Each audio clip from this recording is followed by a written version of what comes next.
Yesterday, listener Samantha wrote into the podcast and she asked me, in my internship site, I have a majority of male clients and I am looking for a little help in navigating the therapeutic relationship as a woman with male clients. Yesterday, I said that I would talk about it today, and at first I thought I was just going to respond to it, quickly and briefly in a way that I will often do.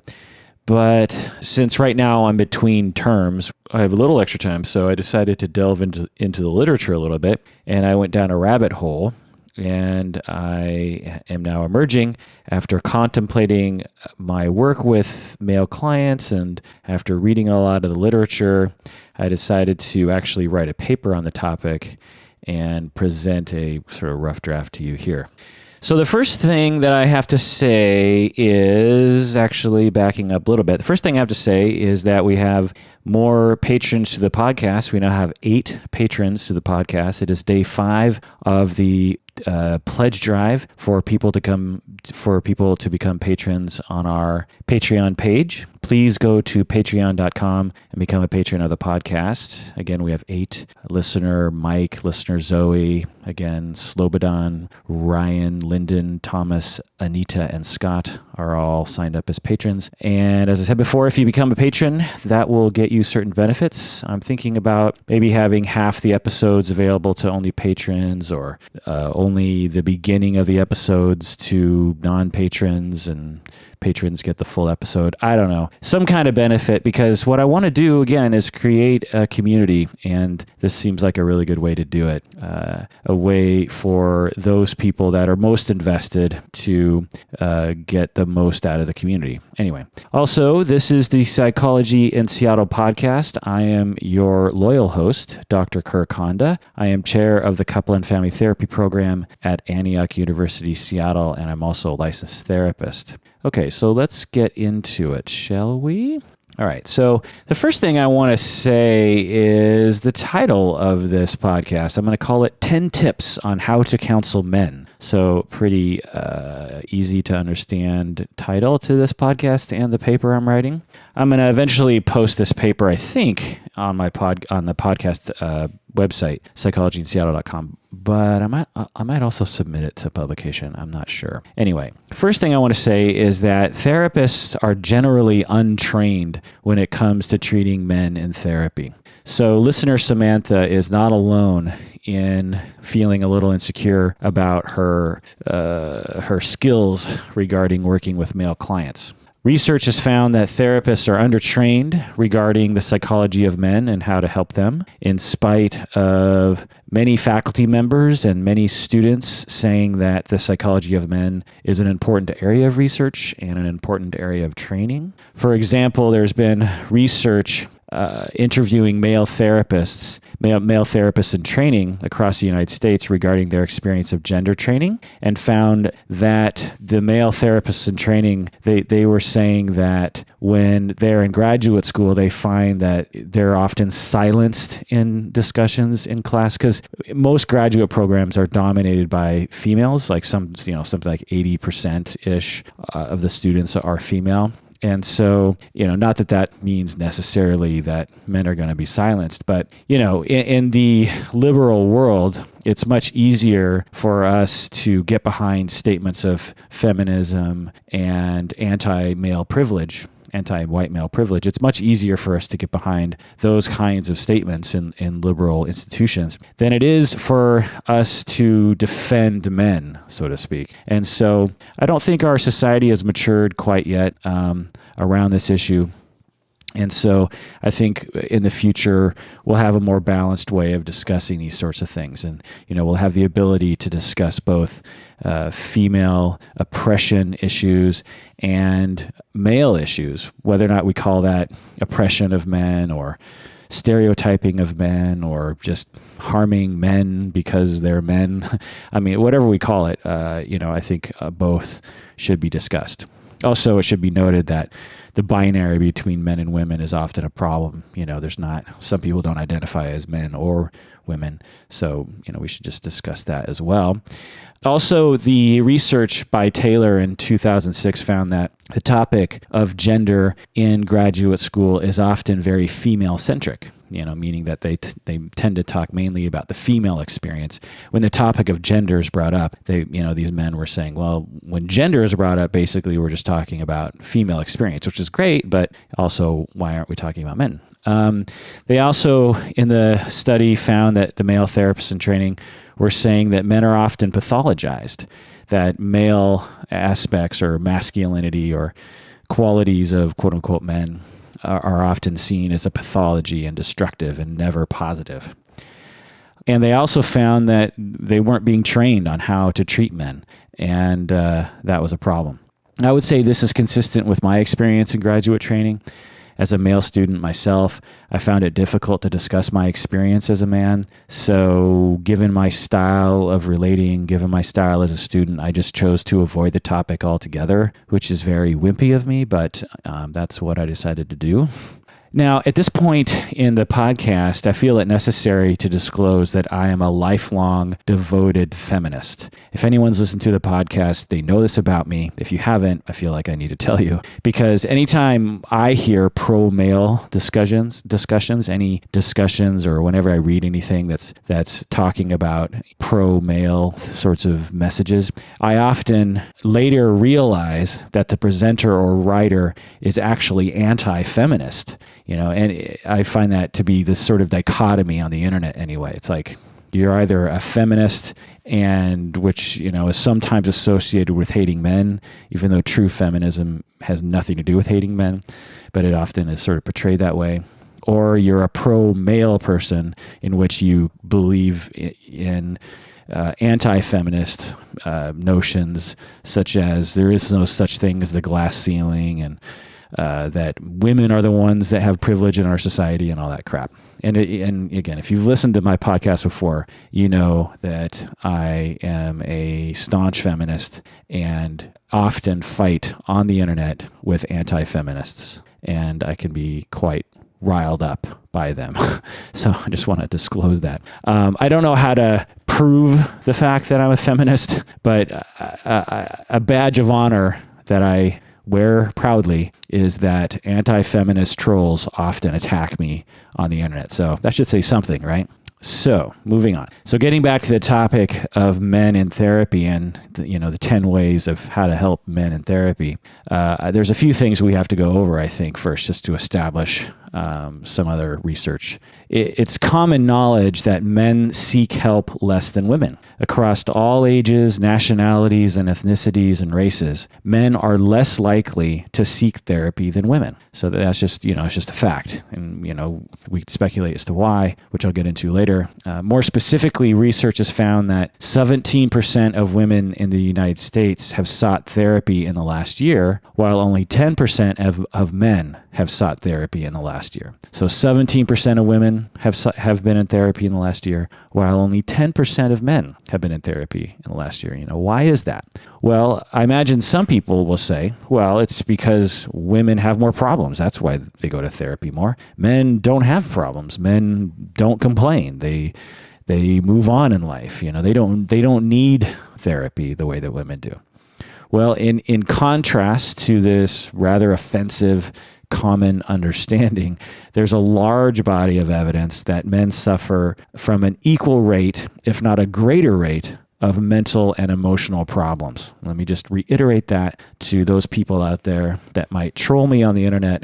Research has found, empirical research, in which they actually study actual human beings rather than just anecdotal information. When they actually study human beings, men suffer from an equal amount of emotional and mental problems, if not more. Now, I would speculate that they suffer potentially from more problems, probably because they're oppressed in the way that they're not allowed to seek help. They're told that seeking therapy is weak and men should never be weak, and therefore men will suffer a lot longer. Imagine if we told men that they shouldn't go to the dentist, that going to the dentist was weak.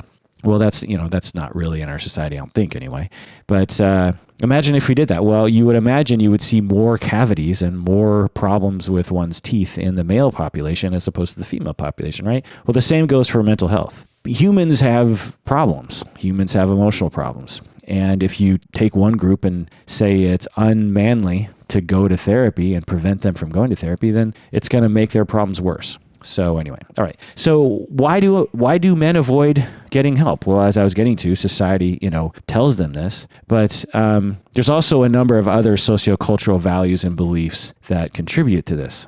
And I could go on, and I could talk about, the long history of our country and our society. But in general, and to put it simply, boys and men are socialized to be rigidly autonomous, competence-oriented, tough, confident, self-reliant, action-oriented, self-regulated, unexpressive, achievement-oriented, status-oriented, aggressive, independent, daring, and potentially violent. So these are the qualities. Again, I'm just going to say them again because a lot of them really pertain to the issue at hand here. So in general, men are socialized to be rigidly autonomous, competence-oriented. They're socialized to be tough, confident, self-reliant, action-oriented, self-regulated, unexpressive, achievement-oriented, status-oriented, aggressive, independent, daring, and violent.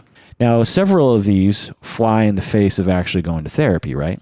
And, just going into my own life, I can think of countless examples of how I was socialized to be this way. I played a lot of sports growing up, and whenever we were injured, the coaches and society, and I mean society meaning the parents and the kids around me, would say, be a man, walk it off, don't cry. I learned no one ever told me as a child that it was wrong to cry, but I learned that it was wrong for boys to cry. And I eliminated my crying behavior. I think I've talked about this on the podcast before, where in the 5th or 6th grade, I learned how to suppress crying. And every time I had the urge to cry, I would get angry. And as a result, I didn't shed a tear for 10 years. I mean, maybe 1 or 2 tears in very extreme circumstances.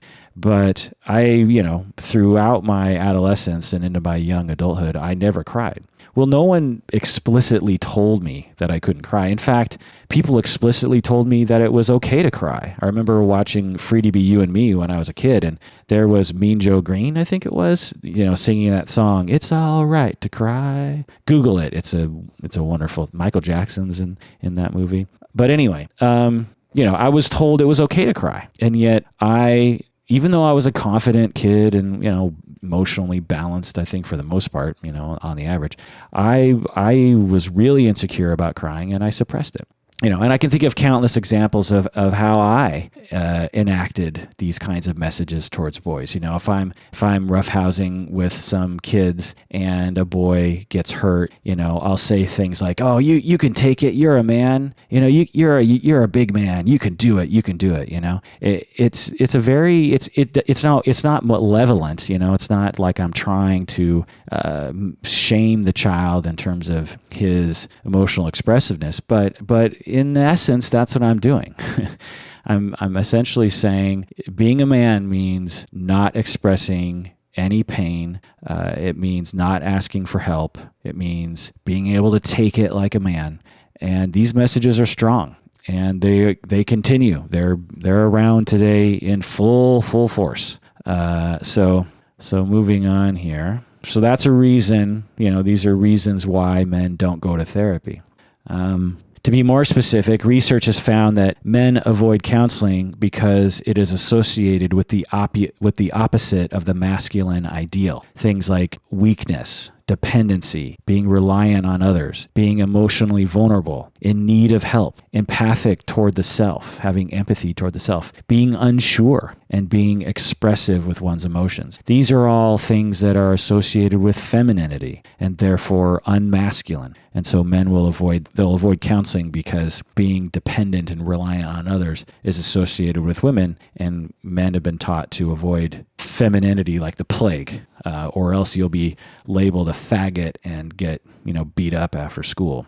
And it's not just counseling that is affected by this cultural norm. Since men are reluctant to seek help when experiencing distress, they are more likely to experience isolation, which may result in greater mortality and a lower quality of life. Research has found this. So this, not only makes someone not seek therapy, it not only makes their mental illness and their emotional problems stagnate and increase without any relief, but it also can result in greater stress, lower quality of life, and even greater mortality. It's a well-known fact that men die sooner than women. Perhaps it's because of this, because men are denied the opportunity to seek emotional support from other people, and as a result, their stress mounts and they eventually die of a heart attack. It's at this point in the podcast that I feel compelled to point out that research on gender often finds that men and women are often much more similar than assumed or reported in the literature. So, as we talk about, men and women, and we talk about research, saying that men do this and women do that, understand that these are bell curves of distribution and that men and women are much more alike than they are different. And so we just need to keep that in mind, for instance, it's not as if women are told that therapy is wonderful. Men and women are both told that going to therapy is a sign of weakness. And both men and women are told that being weak is bad and that being dependent on other people is bad. But it's just that men are told that more so in general, and this is also not to say that some men are told different messages that grow up in different cultural pockets and have different kinds of messaging in their families and in their neighborhoods. Maybe they're told that therapy is great, and so they grow up with a different attitude. So we're not talking about all men, and we're not talking about men and women being completely different from each other. For example, when I was 19, I sought therapy, even though I didn't really need it, and even though no one prompted me. I was definitely a very socialized male in our society, and I went to therapy. So, I don't represent the generalization that young men don't go to therapy because they're socialized not to, So there's differences everywhere. So we need to treat each male client as a unique individual. That's my belief anyway, a whole individual, someone with a unique personality, and at the same time be aware of the sociocultural and historical context in which that person exists. So treat them like an individual, but also understand that that individual exists within a context. And so you have to understand both of those things. Also, it should be pointed out that men are not just men. They also have an ethnicity, an age, a sexual orientation, etc. So, we can't just say men as a group. We have to acknowledge that there's a diversity of diversities among men. All right, so let's get to the tips on how to treat men. So number 1 of the 10 tips on how to counsel men. The first thing is to address cultural countertransference. And let me explain. The first step for every psychotherapist is to begin the journey of self-awareness. This fundamental tenet of training, supervision, and self-supervision applies to the topic of treating male clients. We have all likely been traumatized in at least minor ways by our experiences involving gender. Us therapists have internalized many negative notions regarding gender. We have all been limited to the binary expectations of masculinity and femininity. We have all internalized the oppressive behaviors and messages in our culture. And we will never be without the mostly fixed biases that direct our perceptions and attitudes. We're all biased. Therefore, we must continually strive for self-awareness, awareness of our society, awareness of culture, awareness of history, awareness of politics, and be sensitive and empathic and compassionate for all persons. When I'm working with heterosexual couples, I occasionally and diligently ask myself, am I falling victim to a gender bias? Am I preferring the male perspective? These are just some of the questions, just some of the complicated and difficult questions that I have to ask myself, that I have to contemplate. And these questions can only be contemplated with a firm foundation of previous contemplation and discourse with others regarding culture and gender. So we must understand our cultural countertransference. We must understand our biases when it comes to gender. For example, a supervisee once told me that she could not work with male clients. She found her countertransference to be overwhelming. We explored her reactivity and her past trauma, and we collaboratively concluded that she would refer all of her adult male clients to other therapists. However, we also enacted a plan to reduce her countertransferential reactions so she could have greater flexibility in her future career. With years of therapy, with years of trauma recovery and supervision and self-contemplation, she was eventually able to comfortably treat adult male clients. And today she continues to struggle occasionally with her reactivity, but we found it to be tolerable and manageable. Okay, so number 1 is cultural countertransference. Be aware of it, contemplate it, strive to understand yourself regarding gender. The second tip on how to treat male clients effectively is to have compassion and patience. To me, the underlying foundation of all things is compassion. The underlying thing in all things psychotherapy is compassion. With male clients, and frankly with all clients, we must find and express our compassion as therapists. If we cannot access compassion and empathy, therapy is likely to stagnate and feel icky for both therapist and client. If you are having difficulty accessing your compassion for a male client, remember that men have been socialized to deny their feelings, to not know their feelings, to be afraid of vulnerability, to appear strong, and possibly to be aggressive. So try to remember that. If you're struggling with a client that's exhibiting traditional masculinity and it feels like resistance to you, just remember that they've been socialized to be that way, and that might help you to have compassion for it. So don't push too hard against that initially, because they've been socialized to be that way. Now, it doesn't excuse it, so to speak, but it does put it in a cultural context. Another thing that you might want to do in a compassionate way is to commend boys and men for coming to therapy. Men and boys, when they come to therapy, in general, have to overcome more stigma in order to come to your office. And so one way to exhibit your compassion and patience is to commend them for even coming. Again, you should commend anyone for coming, but maybe particularly boys and men. Also, it might help to emphasize your compassion and empathy with men in a particularly big way, if that makes any sense. You might want to really pour on the compassion for clients, for male clients initially, to help them feel the benefits of healthy dependency on you.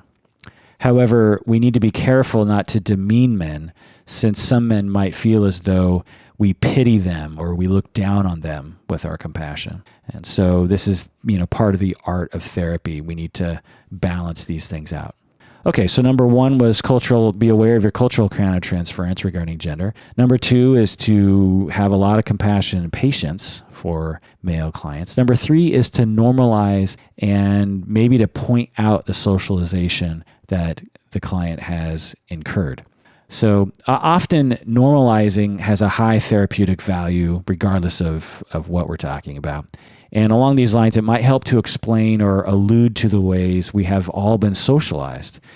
When you're treating men, it might help to explain the ways in which they've been socialized to be traditionally male, traditionally masculine.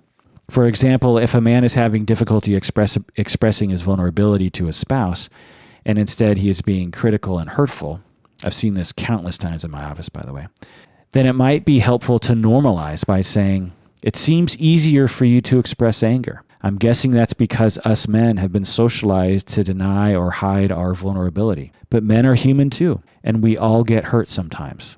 So, through that example, it's not a great example, but through that example with this fictional client, I'm saying that it's normal for you to feel angry. It's normal for you to convert your vulnerability into anger. That's totally normal. I get it. And I've been there. And I've done that myself. But, it's also normal for us to have vulnerability and for us to want to hide it, And what you'll find in my experience is that since people generally want to be heard and generally want to express their emotions, when you open the door in that compassionate way while valuing where they're coming from, people will naturally gravitate towards expressing their vulnerability to you.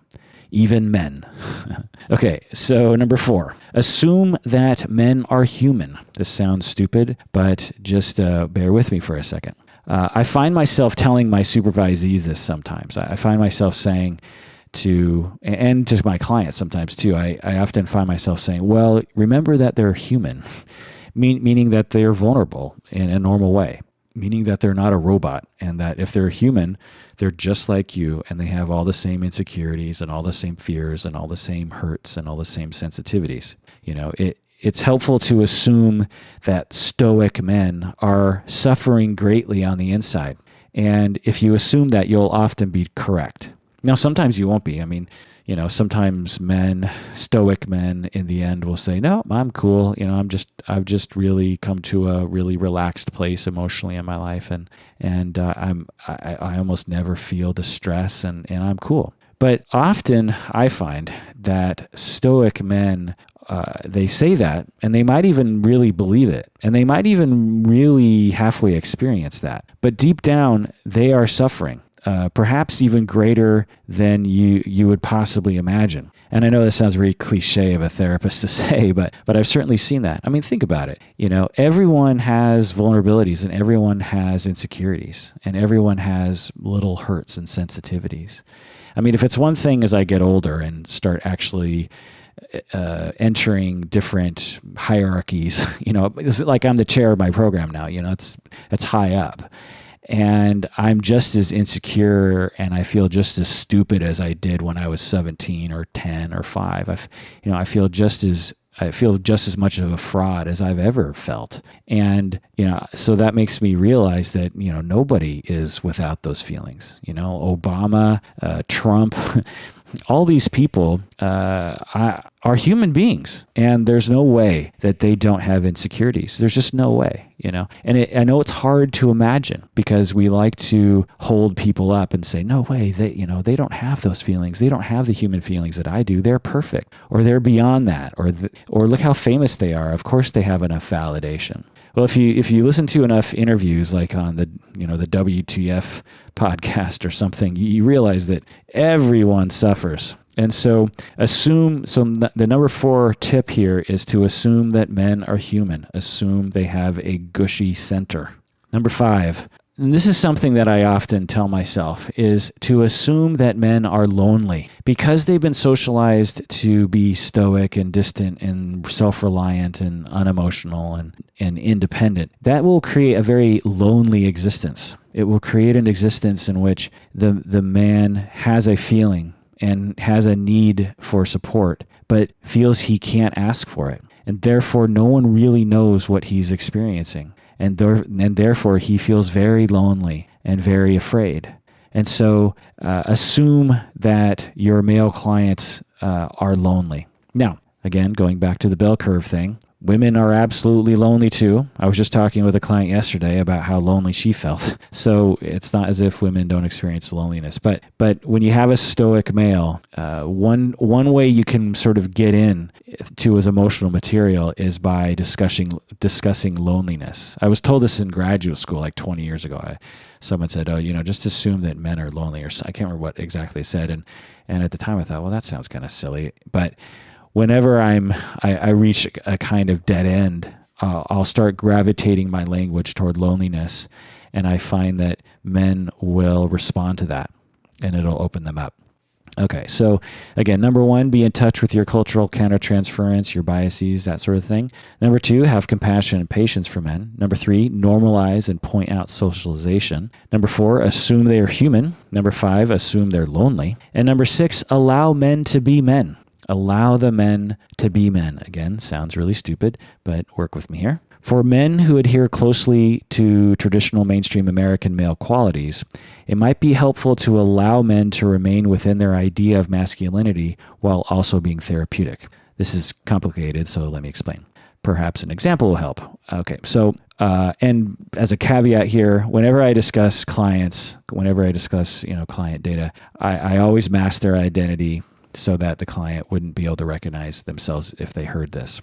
Or I leave out so much that there's really no way you could identify the person. Okay, so having said that, once I found myself extremely frustrated with a male client. He was a contractor and he was quite traditionally masculine. I was trying in vain to convince him to be less critical of his teenage son, but he was unconvinced. And through frustration, I gave in to my countertransference and became outwardly and overtly aggressive with him. We argued loudly for a very long time. And at the end of the session, I figured he would terminate therapy, but instead he scheduled another appointment. And after this aggressive, overt session, he opened up, which seemed weird to me. He became much more vulnerable. And in every session, he would cry. And he would say jokingly, "You always do this to me."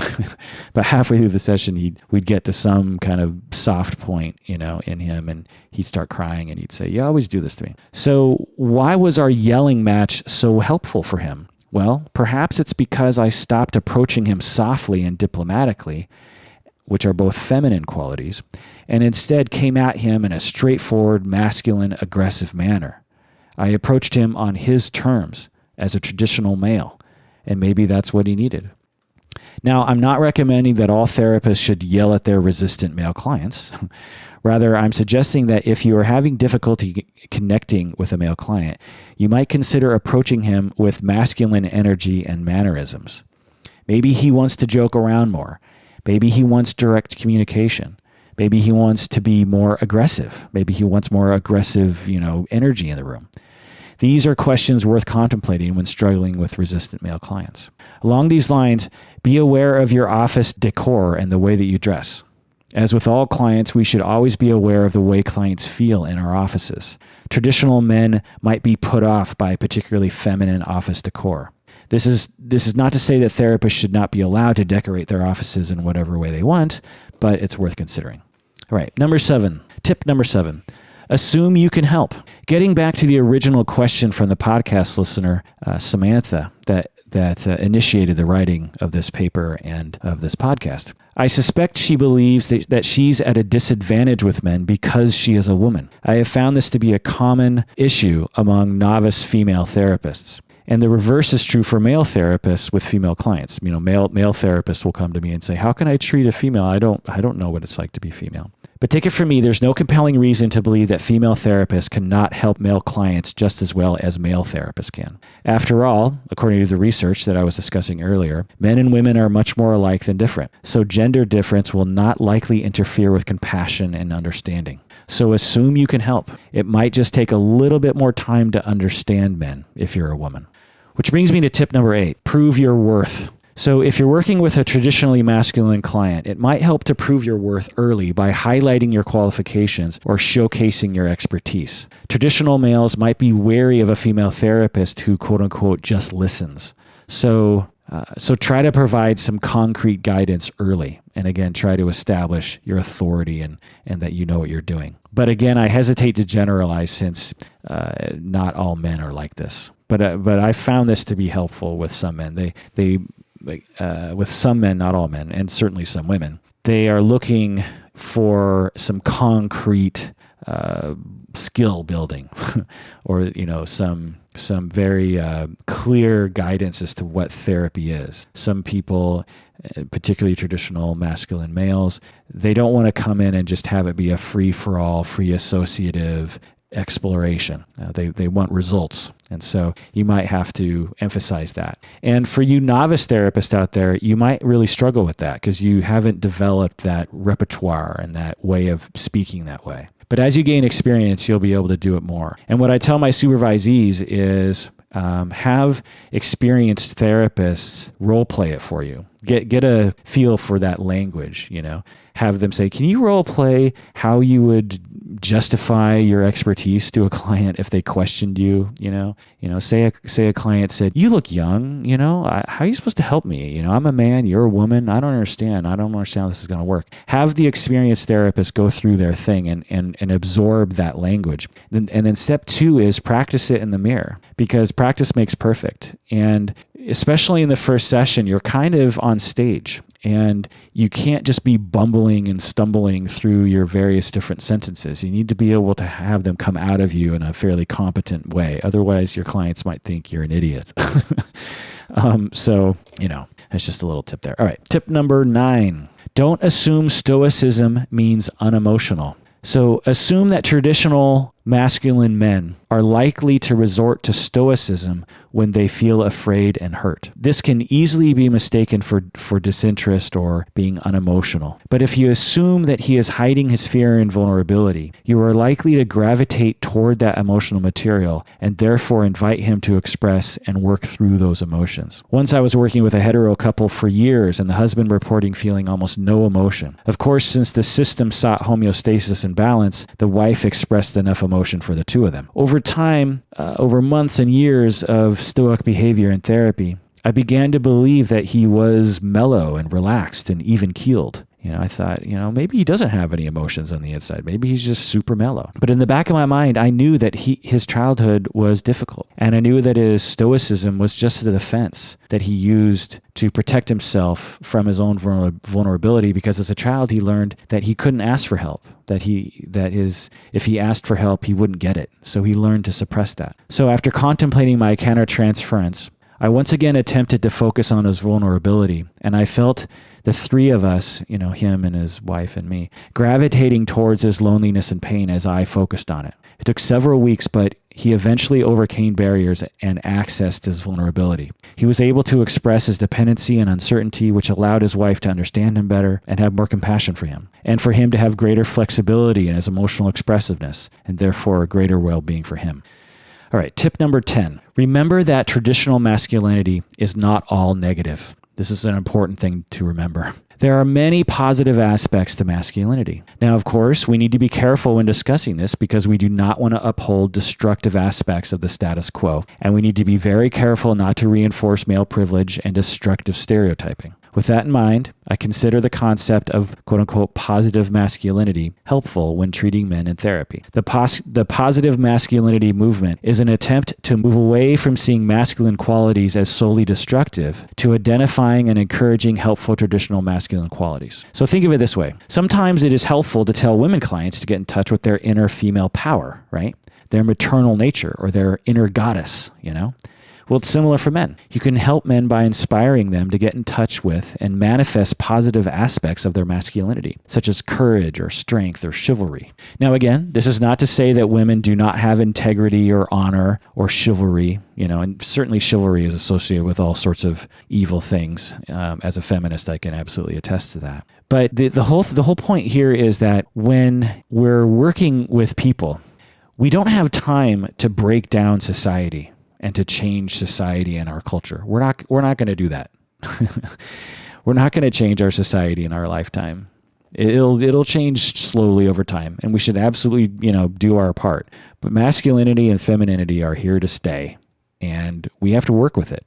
And when you're in session with a client, you're not going to be able to get rid of their sociocultural understanding and their internalized gender roles and, internalized masculinity. You're not going to be able to erase that from them. So you might as well use it to your advantage, right? Move with the resistance, as they say.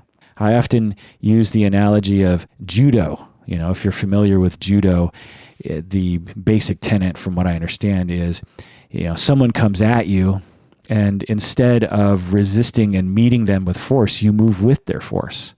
So they come at you and then you move to the side and you push them and they can in the direction they're already heading, sort of towards you, and they move past you and fall down. It's quite humiliating to the perpetrator.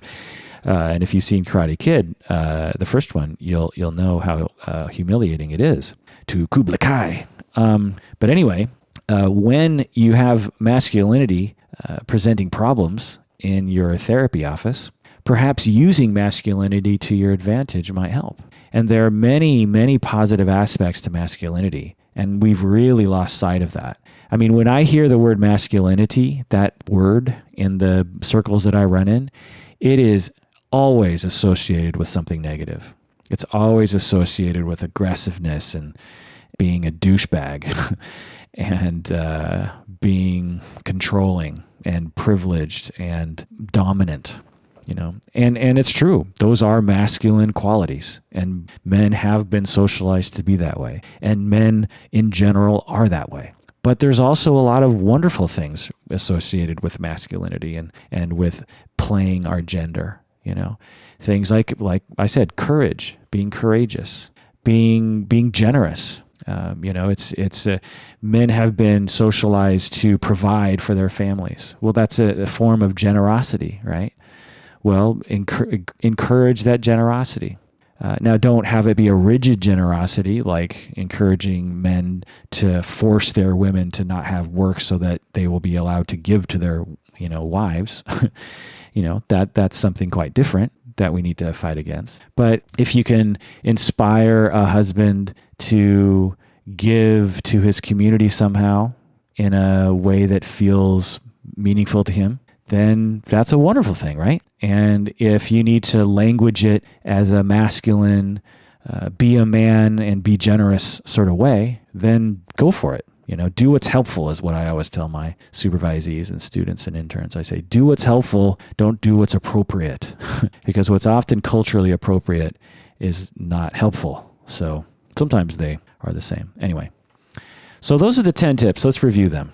10 tips to treating, 10 tips on how to counsel men, how to therapize men. Number 1, be aware of your cultural countertransference and your biases. Contemplate them. Strive for personal understanding. Number 2, have compassion and patience for men. Slow down. Understand it takes time for men to adjust to therapy.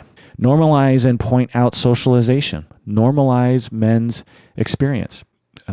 Normalize how they have been socialized and help them understand that, and normalize that they are having difficulty accessing their vulnerability. It's okay that that's happening. Number 4, assume that men are human. Assume that they have deep insecurity and deep sadness and deep grief and deep vulnerability and deep needs.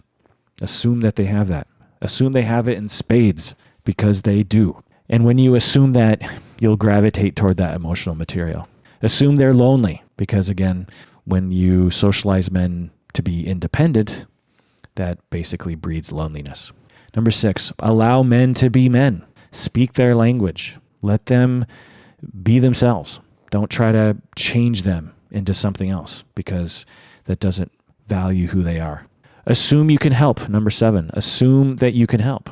Just because you're a young female does not mean you can't help a 55-year-old man. It does not mean you can't help that person. You absolutely can. There's no reason to believe you can't. But it does mean that you might have to understand men a little better, and it might mean that you have to really struggle with your countertransference before you can truly see the client before you, and before you can have deep compassion for that person. Number 8, attempt to prove your worth early for male clients. Because if they're particularly traditionally masculine, they might disrespect you or lose respect for you if you don't establish that you know what you're doing. Number 9, don't assume stoicism means that the person is innately unemotional. Don't assume just because they're acting masculine that means they have no emotions on the inside.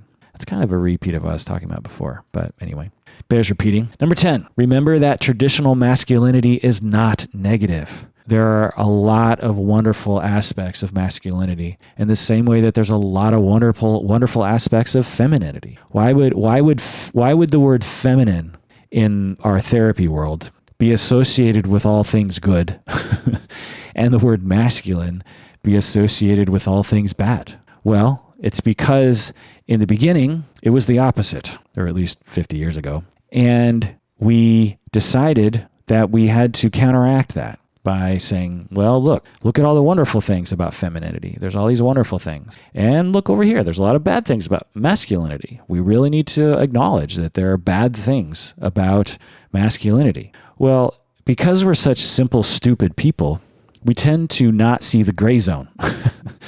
We can only see black and white.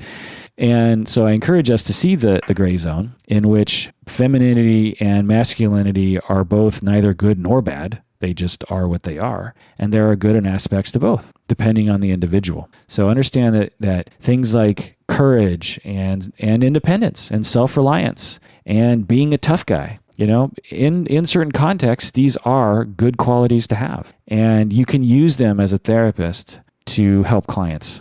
You can use those qualities. You can enhance those qualities in your clients for the good of their well-being. All right. Well, I thank listener Samantha for writing in that question. I hope that I answered it. Again, go to patreon.com, become a patron of the podcast. Even if you just become a patron for $1, no one's done the $1 option. It's all been $5, $10, and $20 and up and that sort of thing. And so even if it's just $1, if because what I'm thinking is like, okay, we have, I think 7 or 8 patrons so far. From statistics, there's somewhere between like 10,000 or 100,000 of you. It's sort of hard to gauge these sorts of things. It's been estimated, a good conservative estimate is that there's 30,000 of you.